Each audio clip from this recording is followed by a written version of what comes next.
what areas you would like to see more hair growth in. Here. Yeah. Okay, here. Very nice. Fair enough.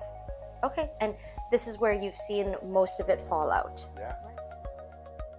So we recommend 1 per month, spaced 4 to 6 weeks apart, with a minimum of 3.